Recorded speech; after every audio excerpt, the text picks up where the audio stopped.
राधे राधे मेरे प्यारे विद्यार्थियों, राधे कृष्णा टेक्निकल एजुकेशन में एक बार फिर सभी विद्यार्थियों का हार्दिक अभिनंदन है।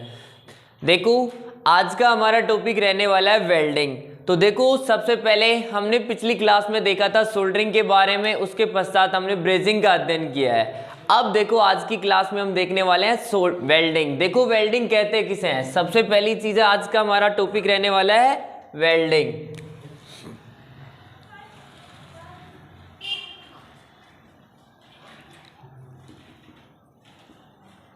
देखो जिस तरीके से हम सोल्डरिंग और ब्रेजिंग को धातुओं को जोड़ने के लिए यूज कर रहे हैं, उसी प्रकार से वेल्डिंग का भी कहाँ उपयोग किया जाता है, धातुओं को जोड़ने के लिए उपयोग किया जाता है। तो सबसे पहली चीज है कि वेल्डिंग कहते किसे हैं। तो वेल्डिंग के अंदर क्या होगा कि दो समान धातुएं, आपकी दो समान या असमान धातुओं को,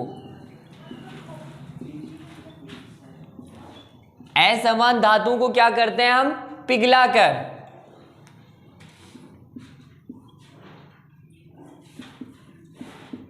जोड़ बनाया जाता है।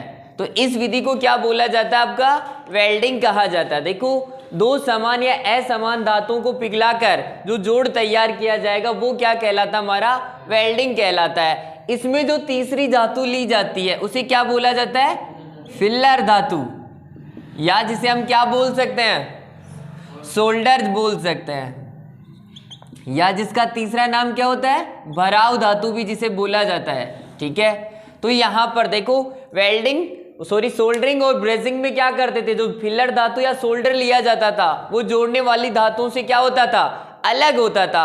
किंतु यहां पर क्या होगा, जब वेल्डिंग की क्रिया होगी उसके अंदर जो धातुएं जोड़ी जाती है, जिसकी धातुएं होगी उसी का क्या लिया जाएगा, आपका सोल्डर लिया जाता है। जैसे सोल्डरिंग में किसका सोल्डर लिया जाता है, आपका सोल्डरिंग के अंदर किसका सोल्डर होता है, टिन व शीशे का मिश्रण होता है। उसी प्रकार आपका ब्रेजिंग के अंदर किसका यूज किया जाता है, पीतल का उपयोग किया जाता है, जो कि किस किस का मिश्रण होता है, तांबा प्लस जस्ते का मिश्रण होता है। ठीक है, तो यहां पर पहली क्रिया सोल्डरिंग थी, दूसरी क्या थी, ब्रेजिंग थी।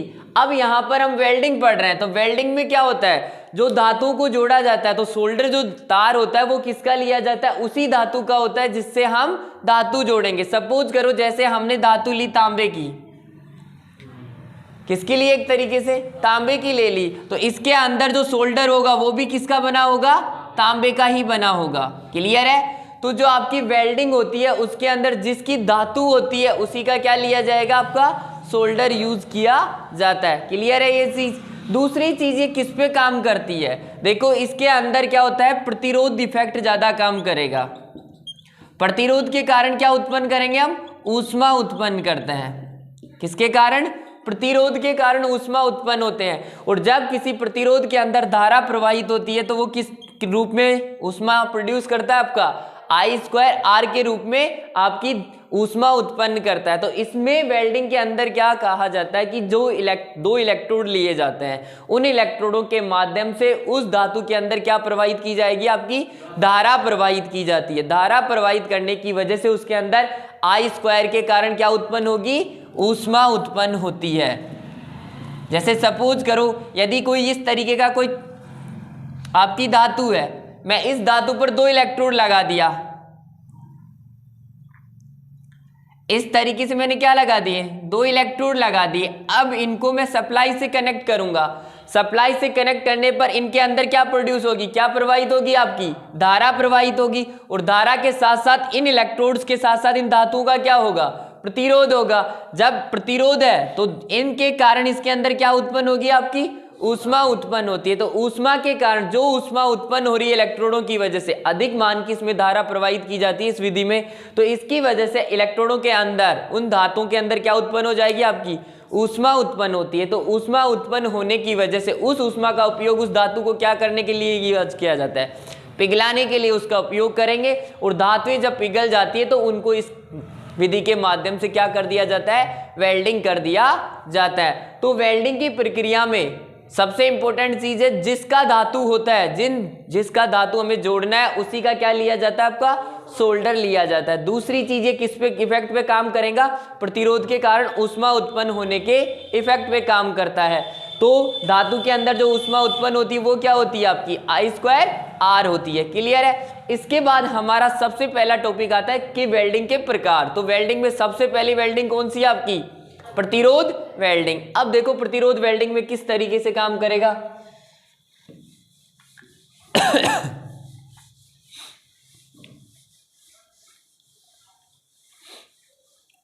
पहली चीज पहला आपका टाइप है प्रतिरोध वेल्डिंग।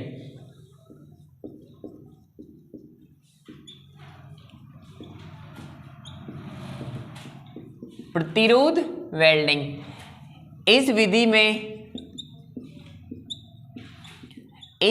में दो इलेक्ट्रोडों की सहायता से उच्च मान की धारा प्रवाहित की जाती है, जिसके कारण उच्च मान की ऊष्मा उत्पन्न होती है,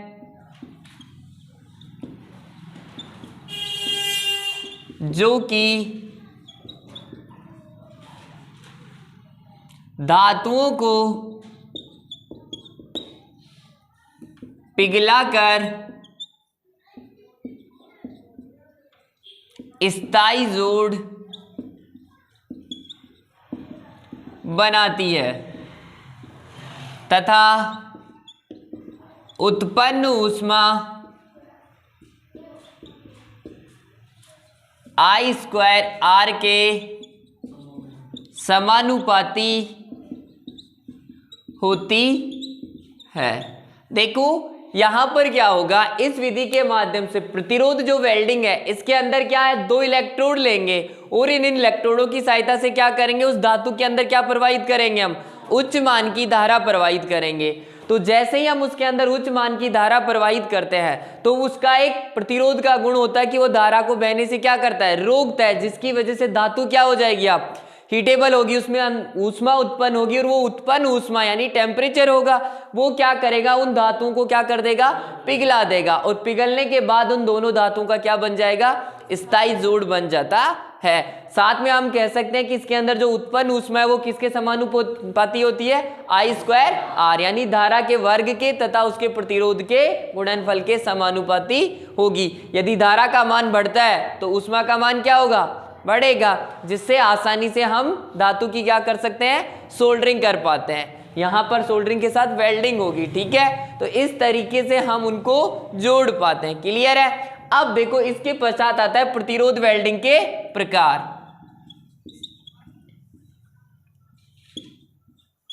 प्रतिरोध वेल्डिंग के प्रकार। अब देखो प्रतिरोध वेल्डिंग में मुख्यतः तीन के बारे में सबसे ज्यादा पूछा जाता है। पहली कौन सी है आपकी, स्पॉट वेल्डिंग।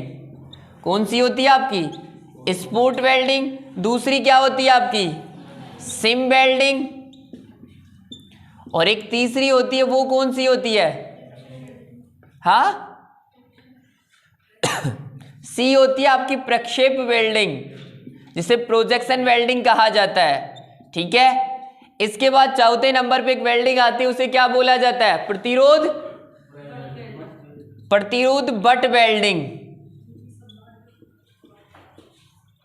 कौन सी होगी, प्रतिरोध बट वेल्डिंग। अब देखो इनको याद करने के तरीके, इन तीनों को एक साथ लेके चलेंगे हम। किस किस को, स्पॉट वेल्डिंग, सिम वेल्डिंग और प्रक्षेप वेल्डिंग। देखो इनमें क्या क्या होता है, तो इनके बारे में हम देख रहे हैं। यहां पर हमने देख रहे हैं प्रतिरोध वेल्डिंग, उसके बाद हम प्रतिरोध वेल्डिंगों के प्रकार देख रहे हैं। इसमें मुख्यतः क्या आपकी स्पॉट वेल्डिंग, फिर सिम वेल्डिंग और प्रक्षेप वेल्डिंग। तो देखो तीनों में क्या क्या डिफरेंस है, किस तरीके से इनका यूज किया जाता है और कैसे काम करता है इनको।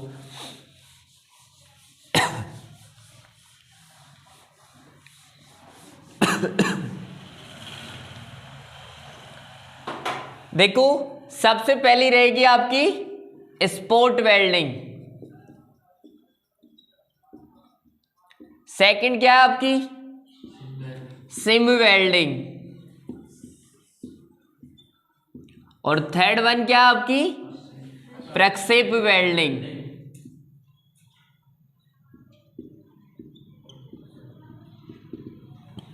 देखो तीनों किसके सिद्धांत पर काम करेगी? प्रतिरोध वेल्डिंग के प्रकार है तो I2R के काम पर ही करेगी, जो ऊष्मा प्रोड्यूस होती है उसी के आधार पर ये काम करती है। अब देखो सबसे पहले स्पोर्ट वेल्डिंग के अंदर क्या होता है, इसके अंदर जो इलेक्ट्रोड होते हैं, इसके अंदर काम आने वाले इलेक्ट्रोड कैसे होते हैं? निकुले होते हैं। इसके अंदर जो भी इलेक्ट्रोड काम लेंगे वो कैसे होंगे? निकुले होते हैं। किस तरीके से? जैसे ये धातु है, ठीक है, ये धातु है, धातु के ऊपर इस तरीके से निकुले इलेक्ट्रोड होते हैं, ठीक है। और इन दोनों धातुओं को किसके द्वारा? जो आपका स्टेप डाउन ट्रांसफॉर्मर होगा, कौन सा होगा? स्टेप डाउन ट्रांसफॉर्मर, अर्थात जिसके सेकेंडरी में प्राप्त वोल्टेज क्या होगी? प्राइमरी की तुलना में कम होती है। तो इस तरीके से इसके अंदर जोड़ा जाता है। सेकंड नंबर पे आपकी आती है सिम वेल्डिंग।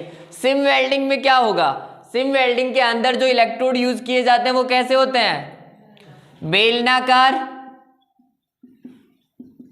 या चकती के आकार के होते हैं।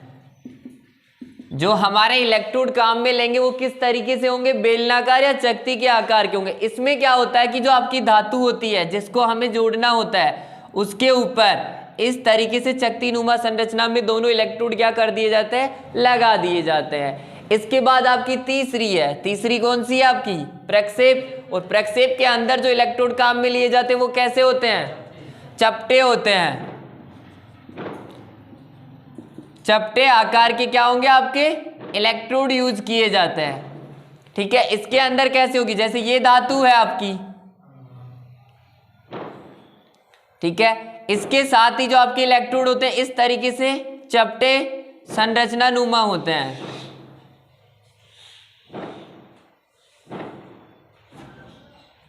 ठीक है। इस तरीके के चपटा नुमा संरचना में होंगे। तो तीनों के अंदर मेजर चीज किसकी रहने वाली है? इलेक्ट्रोड की रहने वाली है। इसके अंदर हमारे जो इलेक्ट्रोड्स वो क्या होते हैं? निकुले। इसके अंदर बेलनाकार या चकती आकार के होते हैं। और प्रक्षेप के अंदर उनका जो इलेक्ट्रोड का आकार होता है वो कैसा होता है? चपटा होता है, ठीक है। अब देखो इनमें क्या होगा कि जब इनके अंदर, जैसे पहले स्पोर्ट वेल्डिंग है, इसको किस नाम से भी जाना जाता है? बिंदु वेल्डिंग के नाम से भी जाना जाता है। इसका दूसरा नाम क्या है? बिंदु वेल्डिंग भी कहते हैं। स्पोर्ट जो वेल्डिंग होती है उसको बिंदु वेल्डिंग के नाम से भी जाना जाता है। अब देखो इसके अंदर क्या होगा? ये दोनों धातुएं हैं, धातुओं पे क्या लगा दिए मैंने? ये दोनों इलेक्ट्रोड है। इलेक्ट्रोड की सप्लाई किससे दे रहे हैं हम? स्टेप डाउन ट्रांसफॉर्मर से दे रहे हो। तो यहाँ पर इसके अंदर उच्च मान की क्या बहेगी? धारा प्रवाहित होगी। जब इसके अंदर उच्च मान की धारा प्रवाहित होगी तो I2R के इफेक्ट के कारण इसके अंदर क्या उत्पन्न होगी? ऊष्मा। ऊष्मा की वजह से दोनों धातुएं क्या हो जाएगी? पिघल जाएगी। और पिघलने के बाद इनका क्या बन जाता है? जॉइंट हो जाता है। इस वजह से ये कौन सी वेल्डिंग कहलाती है? आपकी स्पोर्ट वेल्डिंग कहलाती है। यहाँ पर जो बेलनाकार या चकती आकार की होते हैं, इसके अंदर धातु के ऊपर जो आपके इलेक्ट्रोड होते हैं उनको क्या किया जाता है? रोटेट किया जाएगा, घुमाया जाएगा, रोलिंग करवाते हैं। जैसे इधर उधर किसकाते हैं तो काफी दूर तक आपकी जो धातु है वो क्या हो जाती है? पिघल जाती है। और पिघलने के बाद दो धातुओं को एक साथ जोड़ा जाता है, ठीक है। उसी प्रकार चपटे आकार में क्या होंगे? जो आपके इलेक्ट्रोड है वो ऑलरेडी क्या होते हैं? थोड़े से लंबाई में ज्यादा होंगे इलेक्ट्रोड, तो वो अधिक दूरी तक अपनी धातुओं को क्या कर देते हैं? पिघला देते हैं और हमारे जोड़ आसानी से बन जाते हैं। तो ये कौन सी वेल्डिंग कहलाती है? आपकी प्रक्षेप वेल्डिंग कहलाती है। अब देखो तीनों का यूज कहाँ कहाँ करते हैं। जो आपकी स्पोर्ट वेल्डिंग है उसका उपयोग कहाँ करोगे आप? जो स्पोर्ट वेल्डिंग होती है उसका मुख्यतः उपयोग कहाँ किया जाता है? जैसे आपका उपयोग हो गया इनका, जैसे आपका बस हुई, ट्रक हुआ, कार हुई, मोटरसाइकिल हुई, स्कूटर हुआ आपका, आदि वाहनों की जो बॉडियां बनाई जाती है, जितने भी प्रकार के अपने वाहन हैं उनके अंदर जैसे बस हुआ, ट्रक हुआ, कार हुआ, मोटरसाइकिल हुई, स्कूटर हुआ, इन सभी की जो बॉडी होती है उनके पार्ट्स को वेल्डिंग करने के लिए किस वेल्डिंग का उपयोग किया जाता है? स्पॉट वेल्डिंग का उपयोग किया जाता है। इसके बाद आपकी सिम वेल्डिंग। सिम वेल्डिंग का उपयोग कहाँ करेंगे हम? जैसे जो आपकी सिम वेल्डिंग है उसको मुख्यतः जल रोधी का मतलब जल से ऐसे टैंक बनाए जाते हैं जिनके अंदर जल का क्या होना चाहिए? प्रवेश निषेध होना चाहिए, जल उसके अंदर एंटर ना कर सके। दूसरा, जल रोधी के साथ साथ वायु रोधी भी होने चाहिए, उनके अंदर वायु भी एंटर नहीं करनी चाहिए। ऐसे जो टैंक होते हैं, साथ में जैसे हमारे fridge tank, cooler tank, transformer tank और हमारे एरोप्लेन के जो टैंक होते हैं ना, उनके अंदर भी कौन सी वेल्डिंग का उपयोग किया जाता है? सिम वेल्डिंग का उपयोग किया जाता है। जैसे देखो ट्रांसफॉर्मर वेल्डिंग होती है, उसके अंदर जल रोधी टैंक है, क्योंकि यदि इसके अंदर क्या प्रवेश कर गया? जल प्रवेश कर गया तो हमारे ट्रांसफॉर्मर क्या हो जाएंगे? शॉर्ट सर्किट हो जाएंगे और हमें एक भारी नुकसान उठाना पड़ता है। तो ऐसे जो टैंक बनाए जाते हैं जो जल रोधी या वायु रोधी हो, वहां पर किस वेल्डिंग का उपयोग किया जाता है? सिम वेल्डिंग का सबसे ज्यादा उपयोग किया जाता है। क्लियर है? इसके बाद में आ जाओ, प्रक्षेप वेल्डिंग का उपयोग कहाँ करते हैं? जो आपकी प्रक्षेप वेल्डिंग है उसका मुख्यतः जो उपयोग किया जाता है, लोहे के जो क्या होते हैं दरवाजे व गेट बनाए जाते हैं, उनके अंदर जो कब्जे लगते हैं,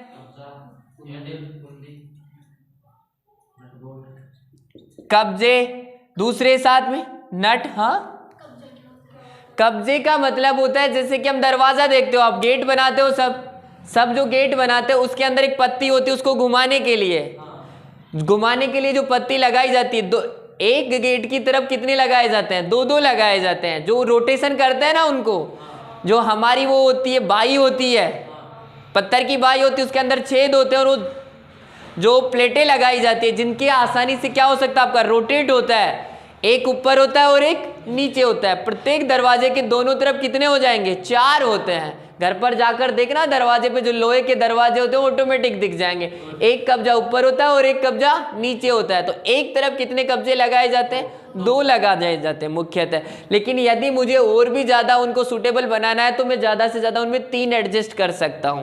तो वो क्या करेंगे? आसानी से रोटेट होते रहते हैं। ठीक है? उसी प्रकार जो आपके लोहे के गेट होते हैं उनके साथ कुंदी भी लगाई जाती है उनको ज्वाइंट करने के लिए, जिसको लोक लगाते हैं वहां पर, तो उसके लिए जो वो कहलाती है आपकी कुंदी कहलाती है। साथ में एक आता है नट बोल्ट का क्लैंप करने के लिए, नट और बोल्ट का क्लैंप करने के लिए। नट बोल्ट का क्लैंप का मतलब क्या होता है कि कभी कभार हम जो नट और बोल्ट होता है उसको नॉर्मली कस देते हैं, कस के छोड़ देते हैं। तो कभी कभार क्या होता है कि किसी चीज में, उपकरण में जो गतिमान उपकरण होते हैं उनके अंदर नट बोल्ट क्या हो जाते हैं? खुल जाते हैं। तो उनको क्लैंप का मतलब होता है प्योरली परमानेंट कनेक्ट कर देना। तो उनको ढेबरी से कनेक्ट करने के पश्चात उनको क्या किया जाता है? उन पे वेल्डिंग की जाती है ताकि उनका रोटेशन चाहे वो कितना ही घूमे, केवल और केवल ब्रेक होने की कंडीशन में आपका नट बोल्ट ब्रेक होगा, अन्यथा वो नहीं खुलता है। और जो खोखले दरवाजे बनाए जाते हैं लोहे के, उनके अंदर भी किसका उपयोग किया जाता है? आपका प्रक्षेप वेल्डिंग का ही उपयोग किया जाता है। क्लियर है कोई चीज में? ठीक है, यहां तक कवर हो चुका है किसी को? अब देखो, कभी कभार इस ट्रांसफॉर्मर के बारे में पूछता है आपको। क्या पूछता है कि ट्रांसफॉर्मर, कौन सा ट्रांसफॉर्मर संयोजित किया जाता है? दोनों वेल्डिंग हो आपकी, जैसे सिम वेल्डिंग हुई, स्पॉट वेल्डिंग हुई या प्रक्षेप वेल्डिंग हुई, इनमें क्या यूज किया जाता है? आपका स्टेप डाउन ट्रांसफॉर्मर यूज किया जाता है। तो हमेशा ध्यान रखना, वेल्डिंग के अंदर जो ट्रांसफॉर्मर होता है वो कौन सा होता है? आपका स्टेप डाउन ट्रांसफॉर्मर होता है। उसका काम क्या होता है? प्राइमरी में अधिक वोल्टेज होती है और सेकेंडरी में वोल्टेज कम होती है। लेकिन यदि स्पॉट वेल्डिंग की बात करें तो इसके अंदर जो वोल्टेज प्राप्त होती है वो कितने वोल्ट होती है? लगभग 10 वोल्ट से 12 वोल्ट के आसपास आपकी वोल्टेज प्राप्त होती है इनसे। ठीक है, इसके पश्चात यहाँ पर धारा भी मानी जाती है कि धारा कितनी प्राप्त होगी। तो इस वोल्टेज के लिए 1000 एम्पियर से लेकर 10,000 एम्पियर तक क्या प्राप्त होती है? आपकी धारा प्राप्त होती है। इसको अगर किलो में लिखे तो 1 किलो एम्पियर से 10 किलो एम्पियर तक हमारी धारा की रिक्वायरमेंट होती है। तो यहाँ पर हमें जो आपका स्टेप डाउन ट्रांसफॉर्मर में कितनी वोल्टेज देता है, 10 वोल्ट से लेकर 12 वोल्ट तक, साथ में 1000 एम्पियर से लेकर 10,000 एम्पियर तक, जिसको हम लिख सकते हैं 1 किलो एम्पियर से 10 किलो एम्पियर बोल सकते हैं। क्लियर है? स्पोर्ट वेल्डिंग कवर हो गई, सिम वेल्डिंग और प्रक्षेप वेल्डिंग, तीनों प्रकार की जो वेल्डिंग है उनके मोस्ट इंपोर्टेंट डेटा आपको बता दिए गए हैं। यही आपके एग्जाम्स में छपते हैं। सबसे ज्यादा ये ध्यान रखना कि इनके इलेक्ट्रोडों के बारे में पूछा जाता है कि स्पोर्ट वेल्डिंग में किस प्रकार का इलेक्ट्रोड यूज किया जाता है, सिम वेल्डिंग में किस प्रकार का, प्रक्षेप वेल्डिंग में किस प्रकार का जो आपका इलेक्ट्रोड काम आता है। साथ में इनके उपयोग के बारे में भी थोड़ा सा ध्यान रखना है। क्लियर है? यहां तक तीनों वेल्डिंग कवर हो चुकी। अब देखो चौथी वेल्डिंग है, वो कौन सी है आपकी?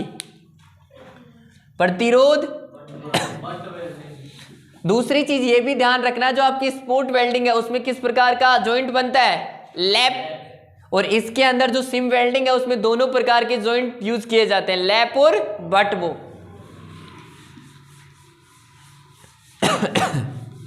अब आ जाओ 4th नंबर की जो प्रतिरोध वेल्डिंग है वो कौन सी है आपकी? बट प्रतिरोध बट वेल्डिंग। अब देखो प्रतिरोध बट वेल्डिंग में क्या होगा, 4th नंबर की आपकी है प्रतिरोध बट वेल्डिंग। प्रतिरोध बट वेल्डिंग। अब देखो प्रतिरोध बट वेल्डिंग, इस वेल्डिंग में वेल्ड की जाने वाली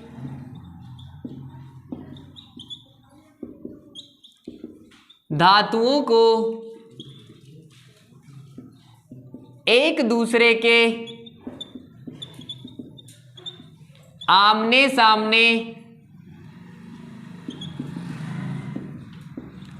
सामने रखा जाता है। क्या किया जाता है? आमने सामने रखा जाता है, इसलिए इसे बट वेल्डिंग कहा जाता है। ठीक है?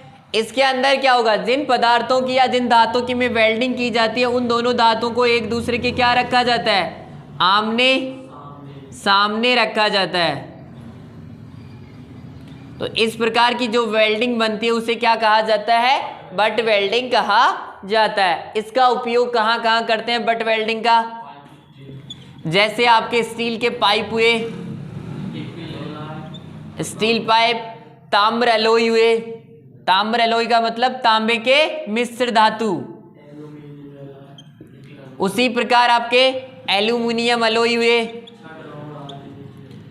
हमें कहीं पर छड़े, रोड आदि को यदि एक दूसरे की लंबाई बढ़ाकर कनेक्ट करना होता है तो वहां पर किसका उपयोग किया जाता है, आपकी प्रतिरोध बट वेल्डिंग का उपयोग किया जाता है। देखो रोड का मतलब सरिये होते हैं, छड़ भी आपकी ऐसे सरिये की तरह ही होगी।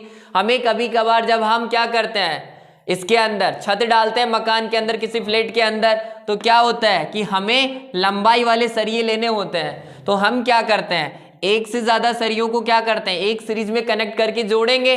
तो जो वेल्डिंग की जाती है वो कौन सी कहलाती है, आपकी प्रतिरोध बट वेल्डिंग कहलाती है। तो इस प्रकार जो एल्यूमिनियम एलॉय हुए, ताम्र एलॉय हुए, स्टील पाइप हुए या रोड हुई, छड़ हुई, इन सभी की वेल्डिंग करने के लिए किसका उपयोग करते हैं हम, प्रतिरोध बट वेल्डिंग का उपयोग करते हैं। अब इसके बाद में भी इसके भी कुछ प्रकार है। पहली कौन सी है इसकी, पहली कौन सी है, अपसेट। अपसेट प्रतिरोध बट वेल्डिंग, अपसेट प्रतिरोध बट वेल्डिंग होती है।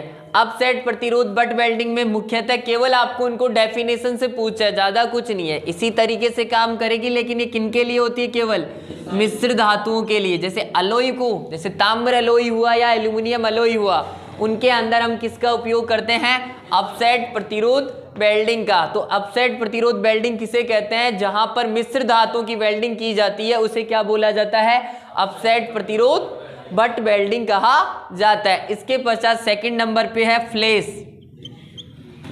फ्लेश प्रतिरोध बट वेल्डिंग।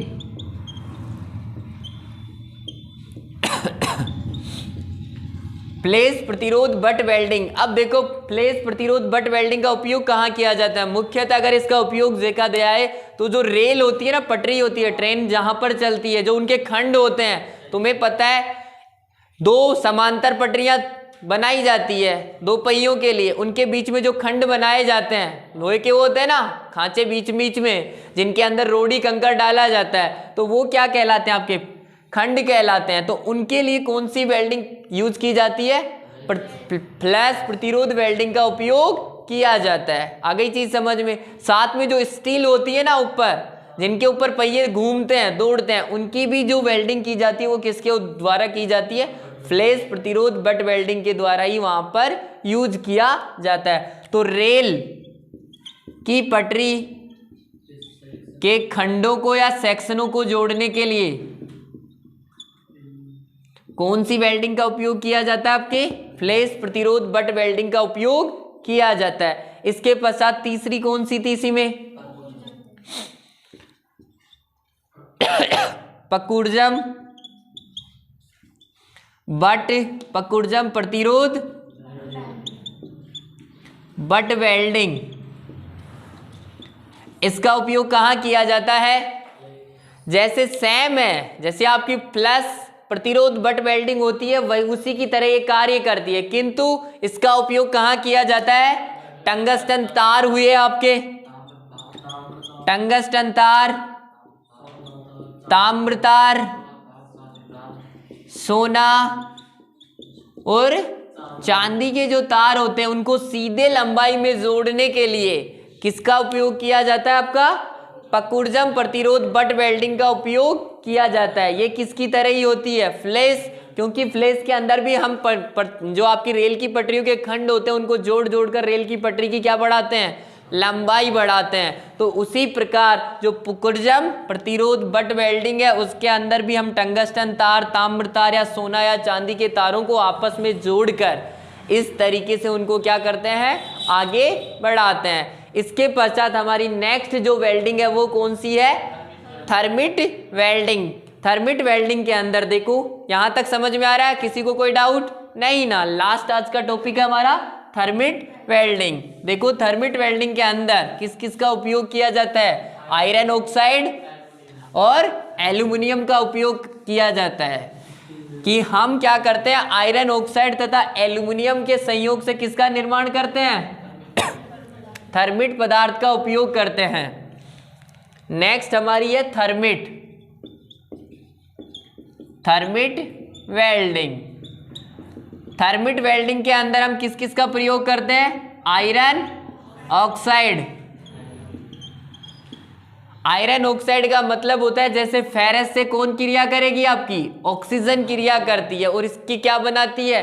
आयरन ऑक्साइड बनाती है। जैसे FeO बन गया या FeO2 बन गया, ये क्या होते हैं? इसके आयरन के ऑक्साइड होते हैं। आपको इतना अंदर नहीं पूछेगा लेकिन फिर भी थोड़ा सा बता देता हूं कि जब आयरन यानी फेरस किससे क्रिया करता है? ऑक्सीजन से क्रिया करता है, तब क्या बनाता है? आयरन ऑक्साइड बनाता है। उसके साथ में सेकंड क्या रहता है आपका? एल्यूमिनियम रहता है। एल्यूमिनियम का प्रतीक क्या होता है? Al होता है। परमाणु क्रमांक कितना होता है? बताया था मैंने पहले जब चालक पढ़ाए थे, परमाणु क्रमांक कितना होता है? 13। हमेशा याद रखना है। आयरन ऑक्साइड प्लस एल्यूमिनियम को किस रेशो में लिया जाता है? 3:1 में। आयरन ऑक्साइड कितना रहेगा? 3। तो एल्यूमिनियम कितना रहता है उसमें? 1। क्लियर है यहाँ तक? कोई डाउट? तो इस प्रकार हम इन दोनों के द्वारा हम किस पदार्थ का निर्माण करते हैं? थर्मिट पदार्थ का निर्माण करते हैं। जो आपका थर्मिट पदार्थ है वो किससे के द्वारा निर्मित होता है? आयरन ऑक्साइड प्लस एल्यूमिनियम के संयोग से थर्मिट पदार्थ बनता है। और ये थर्मिट पदार्थ किस प्रकार की क्रिया करता है? रासायनिक क्रिया करता है। और रासायनिक क्रिया करने की वजह से इसमें क्या उत्पन्न होती है? ऊष्मा उत्पन्न होती है। और उत्पन्न ऊष्मा का उपयोग किसमें किया जाता है? वेल्डिंग के अंदर किया जाता है। जो हमारे थर्मिट रासायनिक पदार्थ जब थर्मिट रासायनिक क्रिया करता है तो इसकी वजह से इसके अंदर क्या उत्पन्न होगी? आपकी ऊष्मा उत्पन्न होती है। और ऊष्मा उत्पन्न होने की वजह से उस ऊष्मा का उपयोग कहाँ करते हैं? हम धातुओं की वेल्डिंग करने के लिए यूज करते हैं। इस वजह से इसको क्या बोला जाता है? थर्मिट वेल्डिंग कहा जाता है। इसका उपयोग कहाँ किया जाता है? जो आपकी दो समांतर पटरियां होती है ना इस तरीके से, ठीक है, और इस तरीके से लंबाई में क्या काटे जाते हैं, खंड काटे जाते हैं, सेक्शन खंड बोले जाते हैं, और इस तरीके से आपकी समांतर पटरियां बनती है। इस तरीके से आपकी क्या बनेगी, समांतर पटरियां बनेगी, ठीक है। तो इस समांतर पटरियों पर जो वेल्डिंग की जाती है वो कौन सी वेल्डिंग कहलाती है, आपकी थर्मिट वेल्डिंग कहलाती है। तो यहां पर जो स्टील का पाइप यूज किए जाते हैं, स्टील की जो रेल पटरियां हैं उनको चपटा करके तैयार किया जाता है, तो वो क्या कहलाती है, उनके लिए स्टील जो पाइप्स होते हैं, पटरियां होती हैं, उनकी वेल्डिंग के लिए हम किसका यूज करते हैं, थर्मिट वेल्डिंग का मुख्यतः उपयोग किया जाता है। तो देखो आज की क्लास में हमने मुख्यतः वेल्डिंग के बारे में जाना। वेल्डिंग के पश्चात हमने प्रतिरोध वेल्डिंग पढ़ा, और प्रतिरोध वेल्डिंग में किसे किसे पढ़ा है हमने, सबसे पहले किसको पढ़ा था प्रतिरोध वेल्डिंग में, स्पॉट वेल्डिंग को, फिर सिम वेल्डिंग को, फिर प्रोजेक्शन वेल्डिंग यानी प्रक्षेप वेल्डिंग, साथ में इनका किस प्रकार के इलेक्ट्रोड यूज किए जाते हैं, इनका उपयोग कहाँ किया जा रहा है और किस तरीके से वेल्डिंग कर रहे हैं। उसके पश्चात हमने क्या देखा है, प्रतिरोध वेल्डिंग, और प्रतिरोध वेल्डिंग के बाद हमने क्या देखे हैं, प्रतिरोध वेल्डिंग के प्रकार, और सबसे लास्ट में हमने क्या पढ़ा है, थर्मिट वेल्डिंग, ठीक है। लगभग हमारी आधे वेल्डिंग का पोर्शन कंप्लीट हो चुका है। अब नेक्स्ट जो वेल्डिंग्स है उनको हम नेक्स्ट क्लास में पढ़ने वाले हैं। किसी को और कोई डाउट हो तो बोलो इससे संबंधित, किसी को डाउट नहीं है ना, ठीक है। आशा करता हूँ आज की क्लास सभी को पसंद आई होगी। जो विद्यार्थी मेरा वीडियो देख रहे हैं उनसे अनुरोध है, सबसे पहले मेरे चैनल को सब्सक्राइब करें, साथ में वीडियो को लाइक करें और वीडियो को शेयर करें, ताकि सभी विद्यार्थियों का इस फ्री ऑफ कॉस्ट एजुकेशन की वजह से कुछ फ़ायदा हो सके। एक बार फिर सभी विद्यार्थियों को, जो विद्यार्थी मेरा चैनल देख रहे हैं वो चैनल को ज़्यादा से ज़्यादा लोगों के पास शेयर करें और साथ में सब्सक्राइब करें।